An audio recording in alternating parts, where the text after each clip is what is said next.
Hello and welcome back to Book Talk. Today I am thrilled to be able to introduce you to my friend, Jill Eileen Smith. And some of you will already be familiar with her books because she has almost 20 out, written primarily at this point on Old Testament women. And I am just excited to get to introduce you to her and her books. Jill, would you like to introduce yourself real quickly? Sure. I began my writing career late in life, I guess you could say, because I took 20 years to practice while I homeschooled my children. So I'm a wife of 46 years this year, and we have 3 adult sons, 2 married, 3 grandchildren, and writing is my career, although it's more part-time than full-time, because I mean, it's my full-time, but I take a lot of breaks. So, because I need them, because life gets in the way. But yeah, I've been with Ravel the whole time, except for one book with Guideposts. And I love working with Ravel, and I'm very grateful for their support. So thanks for having me. Yeah, it's so much fun to have you here. And we wanted to talk about some of your books. And one of the things that, before we even get into specific books, that I think is just fascinating and frankly intimidating to me as a writer is your specific genre is biblical fiction, focusing on essentially the untold stories of the women in the Bible. So how did you decide that that was the type of book you wanted to write? Well, I started backwards. It wasn't with the women I began with King David. I wanted to tell his story.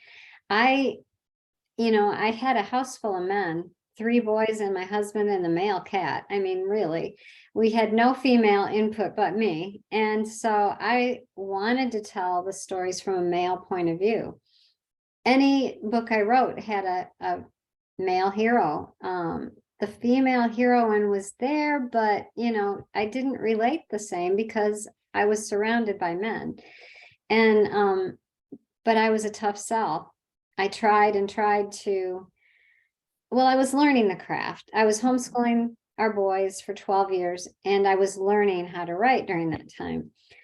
But every time I tried selling, I was like, no one wanted a book from too much male points of view didn't sell as well as female. I had to learn to love the female point of view. And so, and I had an editor actually tell me when I tried to sell The Wives of King David, that what about writing a story about McCall?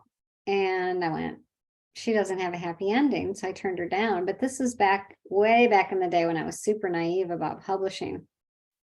And 16 years later, that editor was at Ravel and bought The Wives of King David, because by then I finally learned how to care about the female point of view. And now, of course, that's my main focus. And so all my books, it's like, okay, how do I tell her story? And I never went back to wanting it to be the male point of view, but it became difficult when I wanted to write another series beyond this current one I'm finishing, because I'd done all the main female characters, and it's like, okay, there's Elijah, there's Isaiah, there's Daniel, different men that I hadn't touched on, but there weren't prominent women. Isaiah had a wife, Elijah didn't, and so you're like, Daniel probably didn't, and you'd have to make up these characters to be the primary person. So it got a lot harder to stay there. So Yeah, and there's so much richness, but there are also these big blank spots where we just don't know what was happening or what was going on. So how do you go from the verses that we have into a full novel that expounds on their story and creates this rich book? How do you do that? Well, it was easy with The Wives of King David because David's story was so full. And then it wasn't so hard with Abraham because his story is very rich as well. And Sarai plays a good part in it. Rebecca, Isaac's like this little teeny part between Jacob and Abraham. So that's where I really hit the first wall with her. And I had to, I prayed over every scene of that book, and I was certain there was absolutely not going to be an ending, and God proved me wrong. But I ran into it with Deborah. There's 2 chapters and one's a song, and like very little on her. Rahab, you can get a little bit because you can take Joshua's story and where the Israelites were. And I found, even when I did the Loves of King Solomon, there's nothing on those 4 women. Absolutely nothing in scripture except Jesus mentions the Queen of Sheba. That's it. And Naamah's mentioned as Rehoboam's mother. And she's an Ammonite, and that's it. And you're like, what do I do here? What you do is you learn to study the men. The more you know the men in their lives, then you can put them in, and you learn their culture. Okay, Naamah was an Ammonite. You study the Ammonites as best that you can. Queen of Sheba came from where? Ethiopia or Arabia? There's different, what would I say? Not myths, but stories about Theories. her. Yeah. Yeah. And so I combined the 2 based on where the map showed both areas to be, but I had history at least on my side with her, and I could take something with that. And so you create with what you have. And with Star of Persia, I went and looked at what Herodotus had to say about Xerxes. So you don't just take the person in that little portion of scripture because that's all you have. You have to go beyond. And archaeology helped with Abraham's era because I had to go back 1,000 years from David. But they discovered this tomb in Ur that had all this stuff that gave them this idea of what the culture might have been like back then. So I just research all that stuff. So you essentially have like a PhD in archaeology, biblical history, and all of that you've gained through writing these books. Yeah, I would love it if someone would hang that on my wall, but no, I'm an amateur at all that, and I just do the best I can. So would you say, and I'm imagining I know the answer to this question, but everybody's a little different in how they write. Are you a plotter or are you a pantser? Because I would say you're probably more of a plotter because you have to dig into the history, but maybe you're like, no, I get like the setting and then I just see what happens with the characters. And both. Okay. In fact, on a group of authors that I'm part of, that I believe you're part of too, they talked about that. And I'm a combination, as most of them are. I need that setting. I tried one time writing a book completely seat of the pants, and it crashed. So I have to have an outline. And for me, that's a paragraph summary that might take page after page after page, but it's just for me. And then I go into Scrivener, which I don't use like you're supposed to, but I fill out, I find character pictures. I go online, I search, okay, Queen of Sheba, Ethiopia, Arabian, whatever, she's dark skinned. I look for a model or an actress that would be from her era, or Jewish or Egyptian, whatever they were. I cast them into that little picture part in Scrivener, and then I put extra pictures throughout that character sheet that they give you. And then that helps me fill out like who they might be. And I've gotten better at giving them character qualities ahead of time, but I have to do both. If I just followed a plot, it would be the most boring thing for me ever. And so, but I can't just let a character sidetrack herself either. So Yeah. It's both. Well, and I think that probably most of us fall somewhere in the middle. There are the true pantsers, and that I'm too left-brained. I'm too much the attorney who's like, we got to do the logical.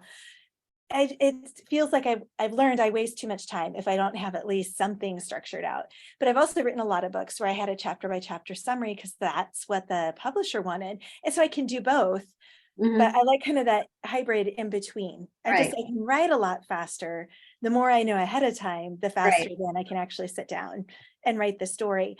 So when you're writing a book, you said this is kind of your part-time, full-time job. What does your day look like when you're on deadline? Well, I'm on one right now. So part Actually, of your day is talking to people like Kara. right now, this time of year, because my books release in February, typically, Mhm. I used to have a book due in December. Now, for the past several years, they've been due in March. I'm actually asking them to move me back because it's too busy. We do book launch, we do interviews, all for the book releasing, and then the book's due. And yet I used to start researching the book that I was going to be due in December in January. So all of it was happening at the same time. And it's just spinning plates. You try to get that. My hardest thing is that first draft. I hate first drafts so bad because my first drafts look like second drafts. I'm very picky. And Yeah. so I I'm probably on my fourth draft, not my third right now because I'm that picky, but I wanted to get 2 drafts done of Noah's Wife before we were going to go meet our grandson this year in November. Because last year I was scrambling to finish a book by March and move and babysit out in Oregon, all in that same little time frame. And my life just, you never know when life's going to interrupt you, and it's interrupted me a lot lately. So I write as much as I can. Like, I want to get that draft down. Once the draft's done, I breathe, a whole lot easier. And it's maybe 500, maybe 1,500 words a day. I used to do 5 days a week, and I'd have in 4 months, I'd have the full book. But it was just the first draft. I'd go back and rewrite, read out loud. And I had 2 critique partners read it for me. So, because I don't trust myself. And until I hear my editor say she likes it, then I breathe really well. Yeah. But so, I'm just a perfectionist, that's all. And so, I guess my writing day is just whenever I can fit it in. Yeah. Well, and I think that's really how a lot of us do it. It's not our whole world is writing. We've got obligations with people and just things that happen. And Yep. you're right when you talk about you've got like 3 books happening at the same time because you're marketing one, writing one, researching and dreaming up the next one, all kind of simultaneously. And so it is kind of, which hat am I putting on now? And I know. how's it all going to fit together?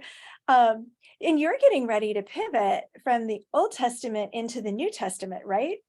I am. I'm researching Mary Magdalene kind of loosely. I'm almost done with the first book, but I have a stack this high to Yeah. go through. And that one I'm just kind of reading at night a little bit to get the feel for it, because I'm like, oh, The Chosen did this so well. How am I ever why did I pick this book? Yeah. Really. And then the one that follows is just as bad because they did such a good job with that one too. But I'm finishing Noah's Wife. It's in the 3rd edit. And once I get all those, check this, check that, all those little things fixed, then I can read it out loud. Then I can finally turn it in. Then I can really focus on Mary Magdalene. But in the meantime, we're launching Daughter of Eden, which is so much fun. That's the best part when it's all done. Yeah. Hoping all the reviews are good, and you don't want to read them because I can't read my reviews very often. So That's where you have a good friend go through and figure out what the wheat is and ignore the chaff so you don't have to. And so Daughter of Eden, I always think, I was talking with Tosca Lee a few weeks ago, and she's got her Havilah book. And right. I just think Eden would talking about Eve and imagining what Eden was like and imagining the fall from Eden. What did you learn as you were writing that book? Is there anything that just kind of jumped out at you that God just really showed you something you'd never seen before? Kind of. I mean, I took it from a perspective of I wanted to figure out how should I start this because of the way different people view Genesis 1-3 and the beginning. A lot of people view, the 6-day literal creation. Others believe in, these meant thousands of years. I didn't want to go there. Yeah. That's not what this was about. But I did want to start with before time began in the heavenlies with God creating. So that's where we begin. And so I got to transport my imagination to what that's like. And so you're in Revelation, picturing how Christ looks. just, that was fun. And the fall of Satan, that is also in the book, and how his fall influenced Eve's fall and Adam's fall, because he was standing right there. Everybody blames Eve, but come on, he could have said, hey, don't do that, Exactly. And so she, I just picture her as, if you lived in absolute perfection and so in love with animals, you could, maybe they talked, maybe they didn't, but they weren't afraid of you. I mean, I want to ride on a dolphin. I want to ride on the back of a great big lion, and not be afraid. Those are things that I think would be so cool. So I'm thinking, and then she broke it. Yeah. And you're like, and he broke it. And how could you ever live with that or wonder what God felt toward you again? Because you felt his absolute perfect love in a way we on earth cannot experience. Paul talks about that that love of God that's way beyond our understanding. And you hear near-death experiences say, I felt this love I've never felt on earth, whether they were actual, the love of God we're feeling or not. We weren't there. We don't know that. But what I'm saying is God's love is that. Wow. And that's what she knew, and she lost it. And so my one of my themes is, that feeling of how much does God still love me? Yeah. Yeah, that is a really powerful thought, because and I can see where that message is going to resonate with a lot of readers, because we all have some moment where we're like, we just blew it. And there's no way God can ever welcome us back. And yet he does. And so nobody's blown it like even Adam did. And for them to be able to differently, very differently from that really close intimacy they'd had, but to see how God's going to redeem it, that's a really powerful theme. Well, I don't know. That's how I would feel, I guess, to some degree. And it's how I think we all have an inner need to know we're loved. Absolutely. And we need it from people, but we really need it from God, even if we don't recognize that. Yeah, absolutely. And I think that's, the beauty of writing the type of fiction that we do is we get to explore those themes, and we get to see how God kind of comes into the words. And we may think we're writing one thing, and then readers interpret it very differently. And I know you've gotten letters like that, where, that creating partnership with God can lead to some really neat opportunities with readers. So is there a moment where, whether it was Daughter of Eden or a different book, where you were like, okay, God, I have no idea where this is going. I don't know how this is going to turn out. And yet you've seen God really step into that creative process with you? Yeah, I would say Rebecca and Deborah were probably two of my hardest books to write. And I actually pulled Deborah back from turning it in. Oh, I wasn't happy with it. And I always turned in early, because that's yeah. the perfectionist in me, right? So I said, wait a minute, and I pulled it back. And I was at that time corresponding with another biblical novelist who is not a believer. But she was, at that time, we had a lot of correspondence going on. And she and I talked on the phone for a while to help me walk through this. My husband was baking Christmas cookies in the other room, and I'm on the phone talking about this book. And she's like asking me questions, trying to probe what I was stuck, Mhm. And God used an unbelieving author who had a very good idea of how to write a novel, but she just didn't share my faith, and she admitted that over and over. So it wasn't like a secret, but yeah, I didn't like her name.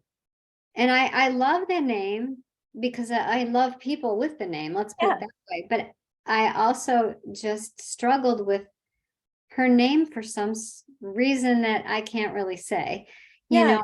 but once I realized that, I thought, well, that's ridiculous, because I don't dislike her name, Mhm.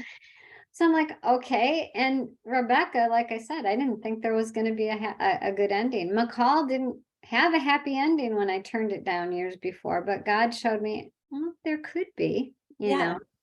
and we don't know. We don't know the end of the story in scripture so often because the women are just like, oh, well, this happened and we don't get to see what happened to her afterward.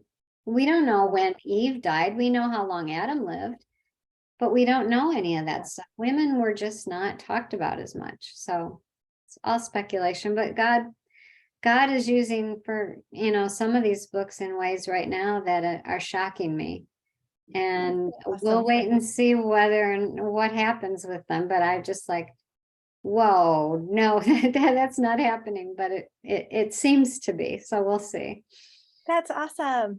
Well, and I think it's, you talk about like Deborah, like I love Deborah. I'm an attorney. I love the fact that she was one of the judges, so one of the leaders of the Israelite tribes. I love how, the guys we're not going to do this. This is crazy. And God says, fine, I'm going to use her. And at that time, women were so just ignored and overlooked and not valuable. And yet, he uses two women in that story to change the trajectory of the tribes at that time.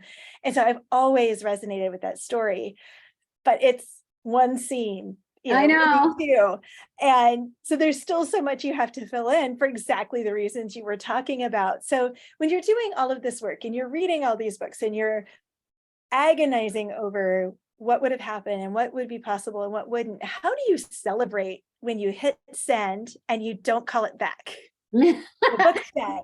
That was the only one I called back. When I hit send, I'm just relieved. I don't really celebrate too much. I don't do the happy dance. I'm just relieved. And then I start the next book, a few days later. Some people clean out closets, but I take breaks in the middle. It's like I took 2 months off to go meet my new grandson and to celebrate Christmas. And it felt good not to write for 2 months. But now it's like, okay, you can't do this anymore, And most of the time I won't take that big a break.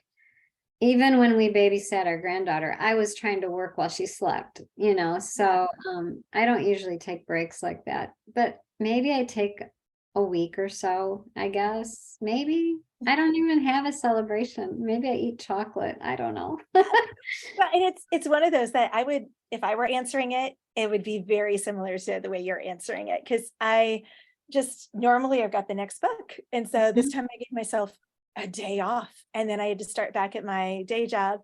And today I'll start plotting out the book that's due next because it's like there's another book. And so pivot and turn. And so it's something that I'm not very good at either. No, I'm not. You just do it. You take time and celebrate when you can. I celebrate other things in life. There's so many other things in my life that I would love to celebrate. And believe me, I'm throwing a party when those answers to prayer happen, but the book is not quite on the same level, I guess. As much as I love the job, it's not the same. So that's awesome.